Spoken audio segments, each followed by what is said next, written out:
মাধবপুর তেলিয়াপাড়া সীমান্তে ভোর রাতে পুশ-ইনের চেষ্টা, সতর্ক বিজিবি ও স্থানীয়রা। মাধবপুর উপজেলার তেলিয়াপাড়া চা বাগান সংলগ্ন 18 নম্বর বিজিবির ব্যাটালিয়নের 1982 নং মেইন পিলারের 11 সাব পিলার সংলগ্ন রাবার বাগান এলাকায় ভোর রাতে ভারত থেকে বাংলাদেশে প্রবেশের চেষ্টা। 2 দিন ক্যাম্পে রাখার পর সব ডিটেইলস নিছে, ডিটেইলস নেওয়ার পর ছবি নিছে, ছবি নেওয়ার পর কালকে রাতে বর্ডার আঙ্গুরে ছেড়ে দিছে। আপনাদেরকে কই ধরছে? আমাদের ধরছে আহমেদাবাদ, গুজরাটে।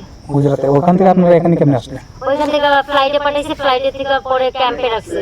ক্যাম্পে 2 দিন রাখার পর আজকে কালকে বর্ডারে দিছে। মানে ফ্লাইটে আপনাদেরকে আগরতলা আনছে? আগরতলা না, শিলচর। শিলচর। শিলচর থেকে এখানে কিসে আনছে? গাড়িতে।